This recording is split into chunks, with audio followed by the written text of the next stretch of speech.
हाँ जी बच्चों, अब एक्सरसाइज 1.1 का 10 तक हम सवाल बता दिए थे। अब उसके आगे देखा जाए तो क्वेश्चन नंबर 11, 12, 13, 14, 11, 12, 13, 14 चारों एक जैसा है। इसमें से 2 ठो हम बता दे रहे हैं, 2 ठो आप बनाएंगे। मेन आपको रिलेशन प्रूव करना है, रिलेशन वाला। इसके साथ एक एडिशनल सवाल दिया हुआ है, तो वो उसी रिलेशन पे आधारित है। तो आपको मेन 2 सवाल प्रूव करना है। अब जैसे क्वेश्चन नंबर 12, आपको 11, 12, 13, 14 में से 2 को हम बनाएंगे, 2 को आप बनाएंगे। क्वेश्चन नंबर 12 कहता है R equal to T1 T2, R equal to T1 T2 belongs to R, और रिलेशन क्या है? रिलेशन है आपको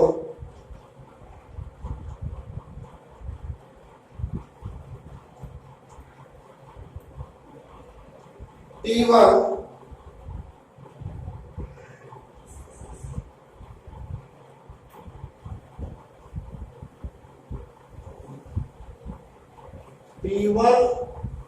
is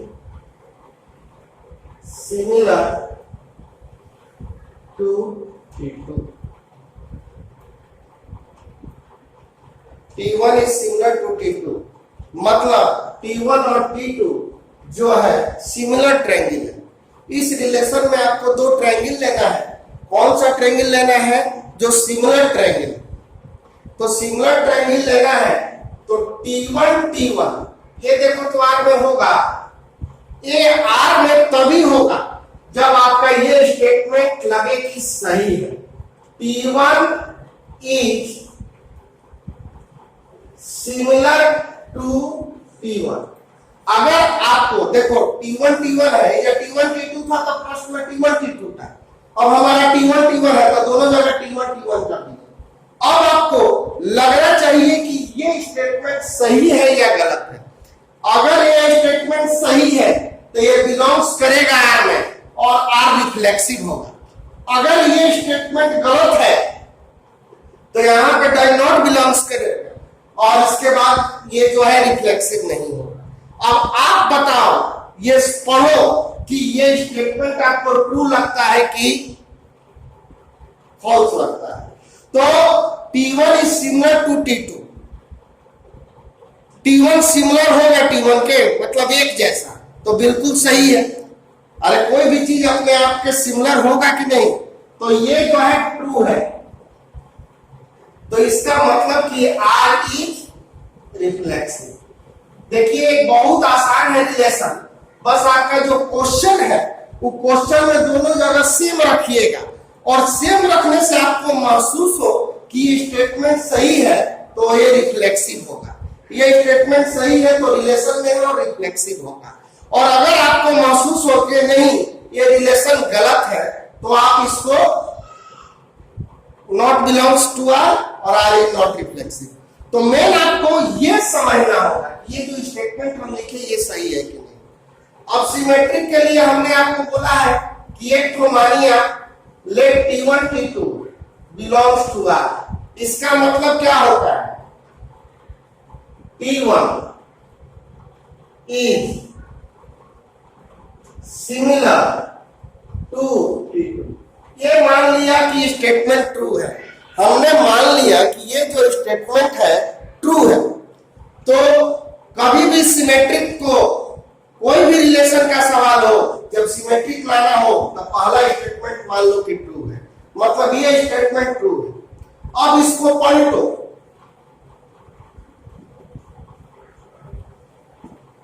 तो यहां पर भी पलटिए।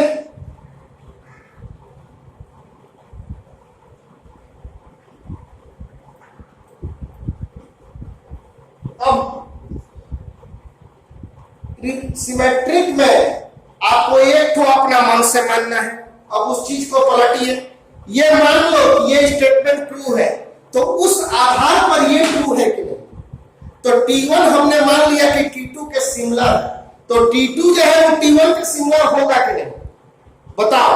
यही यहाँ पे टी लिख दोगे तो ये सिमेट्रिक होगा, यहाँ पे एफ लिख दोगे तो ये सिमेट्रिक नहीं होगा। अब आपको ये डिसीजन लेना है कि ये वाक्य सही है कि नहीं। तो आप ऐसे सोचना कि जब T1 और T2 एक जैसा है, इसका मतलब कि T2 और T1 भी एक जैसा है, मतलब ये भी स्टेटमेंट जो है ट्रू है। तो R इज सिमेट्रिक, R जो है सिमेट्रिक है। अब आप लेंगे late T1 T2 belongs to R।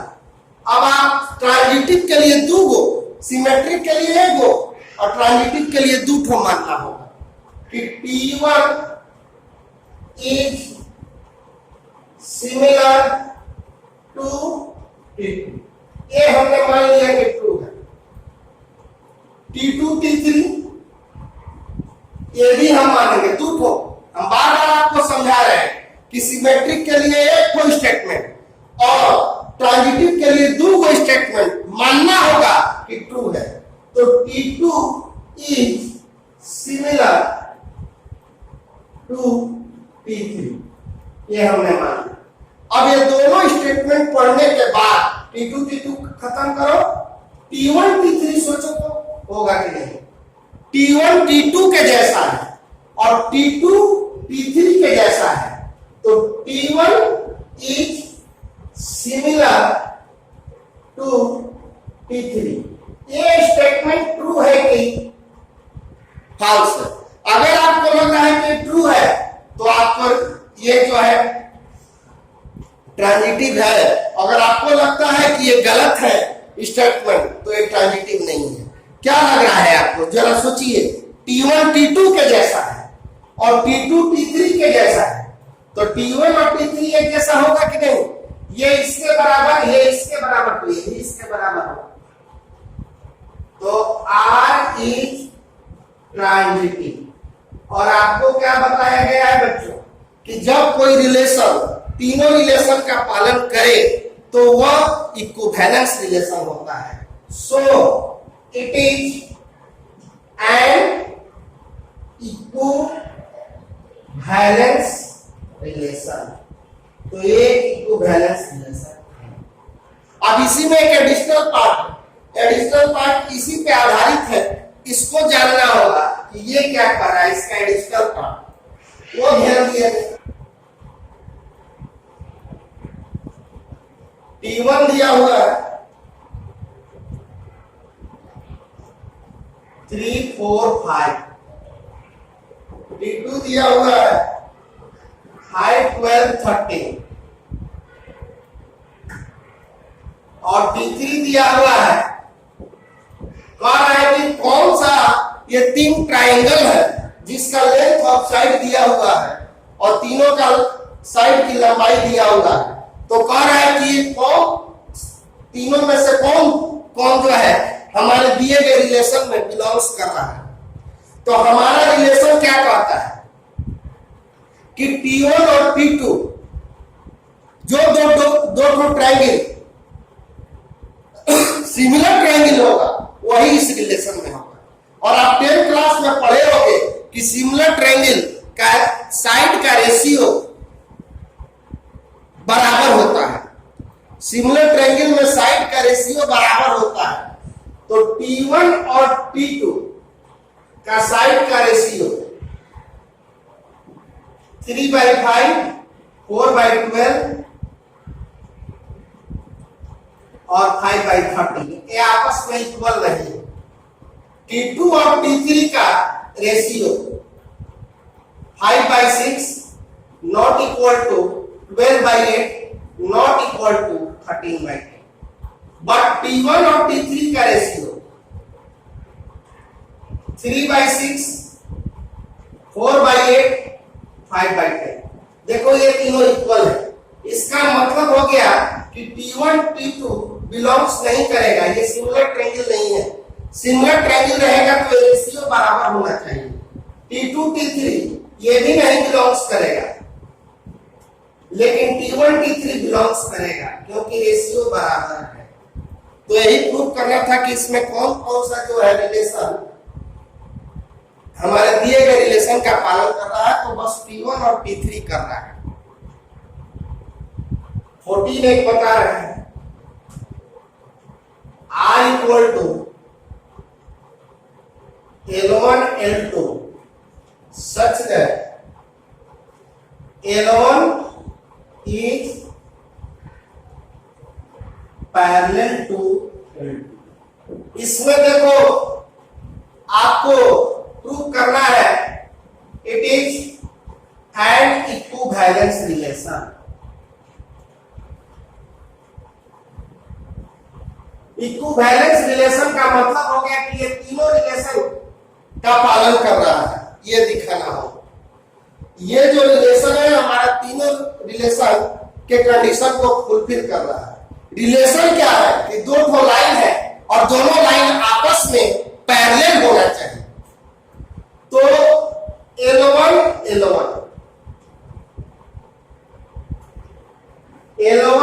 Parallel to L1। आपको लग रहा है कि ये स्टेटमेंट सही है।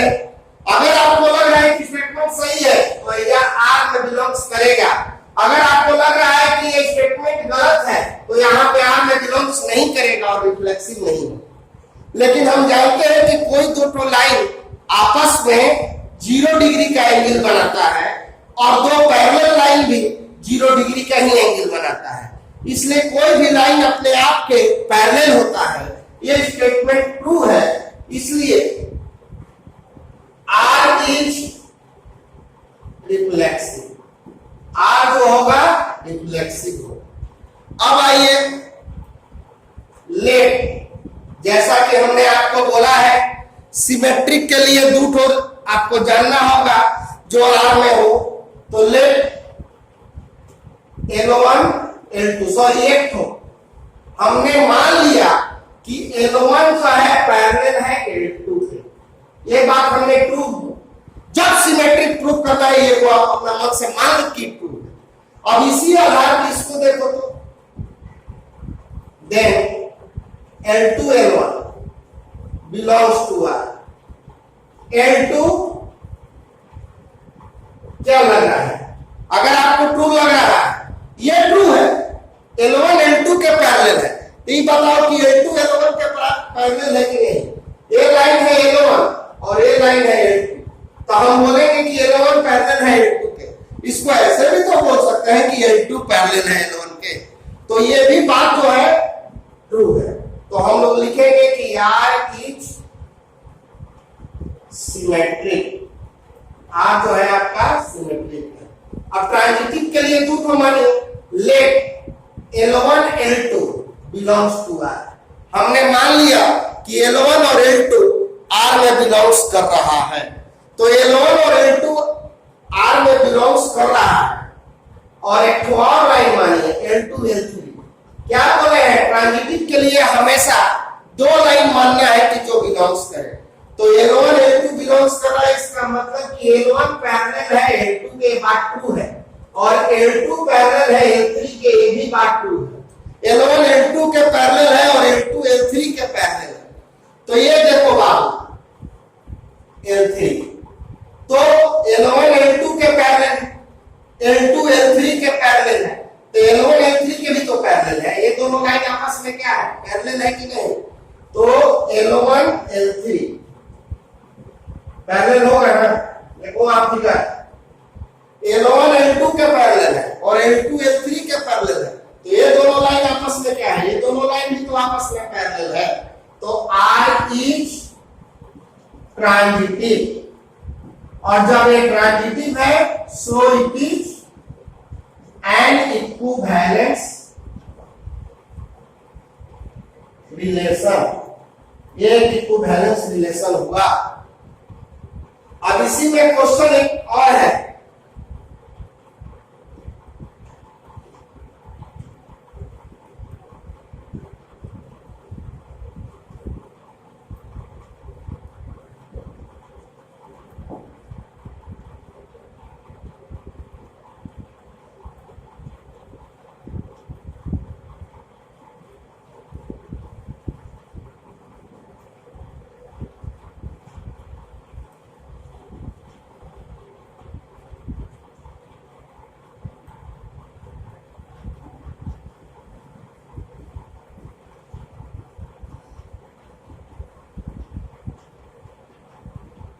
एक क्वेश्चन है, इक्वेशन ऑफ लाइन दिया हुआ है y equal to 2x plus 4, the set of all lines related to given lines. तो यहां पे रिलेशन क्या है? रिलेशन है कि पैरेलल लाइन, मतलब इसके पैरेलल लाइन बताइए। तो आपको बताया गया है bye coordinate geometry, 11th class में आपको हमने बताया था कि जब दो लाइन पैरेलल हो तो दोनों का स्लोप बराबर होता है। तो slope of line are equal by coordinate geometry if two lines are parallel, then slope of lines are equal। इसका मतलब हुआ कौन है कि इससे रिलेटेड, तो रिलेशन क्या है कि पैरेलल लाइन, तो इसके रिलेटेड पैरेलल लाइन। तो हम जानते हैं कि पैरेलल लाइन जितना होता है सबका स्लोप इक्वल होता है। और इस लाइन का स्लोप क्या होगा? आप 11th क्लास में पढ़े थे कि y को अकेले करने के बाद x का जो कोफिशिएंट होता है वो स्लोप ऑफ लाइन होता है। जैसे आपसे कोई पूछेगा कि इस लाइन का स्लोप बताइए, तो स्लोप ऑफ गिवन लाइन बताओ। तो स्लोप ऑफ गिवन लाइन हमने आपको 11th क्लास में बताया था कि अगर लाइन का स्लोप निकालना हो तो y को अकेले करने के बाद x का कोफिशिएंट, तो y को अकेले करने के बाद x का कोफिशिएंट कितना है? 2 है, तो इसका स्लोप आपका क्या हो गया? 2। तो अब हम लोग लिखेंगे set of all lines related to given lines are y equal to 2x plus c। हाँ जी देखिए, इसमें रिलेशन है कि लाइन पैरेलल है, और जब दो लाइन पैरेलल रहेगा तो उसका स्लोप बराबर होगा, और स्लोप बराबर होगा तो y और x का कोफिशिएंट भी बराबर होगा। तो इससे रिलेटेड जितना लाइन होगा वो सब इसके पैरेलल होगा, और जब पैरेलल होगा तो x और y का कोफिशिएंट बराबर होगा क्योंकि स्लोप बराबर है। जब slope of lines are equal, तो इस लाइन का स्लोप 2 है तो इसके पैरेलल लाइन का भी स्लोप क्या होगा? 2 होगा। तो इस लाइन के पैरेलल कोई लाइन पूछेगा, जैसे देखो y equal to 2x plus 4, इस लाइन के पैरेलल जितना लाइन होगा तो सबका स्लोप इक्वल होगा। तो ये सब का स्लोप जो है इक्वल होगा, ये सब लाइन पैरेलल है, तो स्लोप इक्वल होगा तो x और y का कोफिशिएंट बराबर होगा। तो जो x y का कोफिशिएंट इसका है वही x y का कोफिशिएंट इसका है, तो कुछ तो बदलना चाहिए ना, तो क्या बदलेगा? ये तो ये वाला तो हमको मालूम नहीं है क्योंकि इससे पैरेलल तो हजारों लाइन होगा, तो हजारों लाइन का अलग अलग कांस्टेंट होगा, इसीलिए हम लोग क्या मान लेंगे? c मान लेंगे। तो set of lines related to given line, related का मतलब पैरेलल टू लाइन, और जब दो लाइन पैरेलल होता है तो उसका एक्स वाई का कोफिशिएंट बराबर होता है, इसीलिए जो एक्स वाई का कोफिशिएंट ये है उसी का एक्स वाई का कोफिशिएंट इसका होगा, बस चेंज होगा तो इसका कांस्टेंट टर्म। बड़ा इंपॉर्टेंट क्वेश्चन है ये कौन कौन सा रिलेशन का पालन कर रहा है बताइए? ये कौन कौन सा रिलेशन का पालन कर रहा है? तो देखो ये ए में 4 है, 1 2 3 4, अगर इन चारों का डबल इसमें होगा तो रिफ्लेक्सिव है। 3 गो नहीं, जितना है सब का डबल, कोई एक को छूट गया तो रिफ्लेक्सिव नहीं होगा। तो ये चारों का डबल देखो कि इसमें है 1 का डबल है, 2 का डबल है, 3 का डबल है, 4 का डबल है, यानी 1 1 बिलोंग्स कर रहा है यार में, 2 2 बिलोंग्स कर रहा है यार में, 3 3 बिलोंग्स कर रहा है यार में, और 4 4 भी बिलोंग्स कर रहा है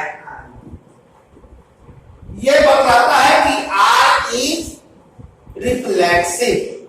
आर जो है रिफ्लेक्सिव है, क्योंकि रिफ्लेक्सिव कहता है कि जो भी आर रहेगा उसका डबल होना चाहिए। तो 1 1 2 2 3 3 4 4 चारों का डबल है, इसलिए आर जो है रिफ्लेक्सिव है। अब क्वेश्चन कह रहा है कि सिमेट्रिक क्या चाहिए, तो हम देख रहे हैं कि 1 2 आर में है, लेकिन इसका उल्टा आपको कहीं नहीं नजर आ रहा है।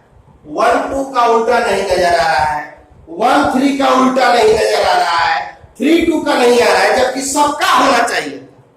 तो किसी का नजर नहीं आ रहा है। ये क्लियर हो गया कि R is not symmetric, R जो है सिमेट्रिक नहीं है। अब ट्रांजिटिव के लिए लो, तो ट्रांजिटिव के लिए 1 3 लिए और 3 2। ध्यान दो, ट्रांजिटिव के लिए कोई भी एलिमेंट लेना, लेकिन अगला एलिमेंट वहीं से स्टार्ट होना चाहिए। जैसे 1 3 लिए तो 3 2 लिए। अगर तुम 1 2 लेते तो ले सकते थे, लेकिन अगला क्या आपको लेना होता है, 2 2 लेना होता है। 2 से स्टार्ट होने वाला था, 2 से स्टार्ट होने वाला यही है। अगर आप 1 1 लेते तो फिर 1 से स्टार्ट होने वाला लेना पड़ता। तो ट्रांजिटिव के लिए याद रखिए कि जो यहां से लीजिएगा वहीं से स्टार्ट होने वाला। ये 3 से 3 खत्म करो, देखो तो 1 2 बिलोंग्स कर रहा है यार में, बिल्कुल कर रहा है। 1 3 belongs to R, 3 2 belongs to R और 1 2 भी बिलोंग्स टू आर। तो ये पता चल गया कि यार जो है ट्रांजिटिव। अगर आप 1 2 लेके चलोगे तो 1 2 belongs to R, 2 2 belongs to R और फिर ये मिलके आ गया 1 2, तो आर जो है ट्रांजिटिव है। तो इससे क्या पता चला, हमारा कौन सा आंसर होगा? आर जो है रिफ्लेक्सिव है, ट्रांजिटिव है, परंतु सिमेट्रिक नहीं है। तो रिफ्लेक्सिव है और ट्रांजिटिव है बट नॉट सिमेट्रिक, यानी आंसर हमारा ये बी होगा। ये अक्सर क्वेश्चन आया हुआ है। अब आपको इसमें बताना है कि कौन सा जो है बिलोंग्स कर रहा है यार में। अब इसमें आपको बताना है कि यार में, तो यहां पर 2 गो कंडीशन है। ए बी से 2 कम होना चाहिए। इसका मतलब क्या है? ए मतलब इस सीट पर बैठा हुआ व्यक्ति इससे 2 कम होना चाहिए। इस सीट पर बैठा हुआ संख्या इससे 2 कम होना चाहिए। और बी जो है 6 से बड़ा होना चाहिए। 2 गो कंडीशन। इस कंडीशन को कौन कर रहा है? ये तो पहली खत्म। क्यों? 3, इन दोनों का अंतर क्या है? ये क्या होना चाहिए? बी से, मतलब इससे 2 कम होना चाहिए। ये 5 कम और इसमें ये बी से 1 अधिक है, यानी इसी कंडीशन को पालन नहीं कर रहा है। अब ये 2 को क्वेश्चन है, इसमें ए बी से 2 कम है और इसमें भी ए बी से 2 कम है, लेकिन अब ये दोनों में कौन हो? ये तो इसी को नहीं फुलफिल किया। इसमें 5 कम है और इसमें 1 अधिक है, जबकि क्वेश्चन कर रहा है कि ये बी से 2 कम होना चाहिए। और अगला काम कर रहा है कि बी का मान 6 से बड़ा, यानी यहां वाला जो है 6 से बड़ा। तो इसमें तो 4 है, 6 से कम है, तो 6 से बड़ा ये है। तो यही जो है दोनों को कम पालन कर रहा है। ये जो है बी से 2 कम है और बी का वैल्यू 6 से बड़ा है, इसीलिए गलत है और ये आपका सही है। तो इस तरह से आप लोग का रिलेशन चैप्टर खत्म हो। अब अगले क्लास में आपको फंक्शन चैप्टर बताया जाएगा। फंक्शन चैप्टर बहुत इंपॉर्टेंट चैप्टर है।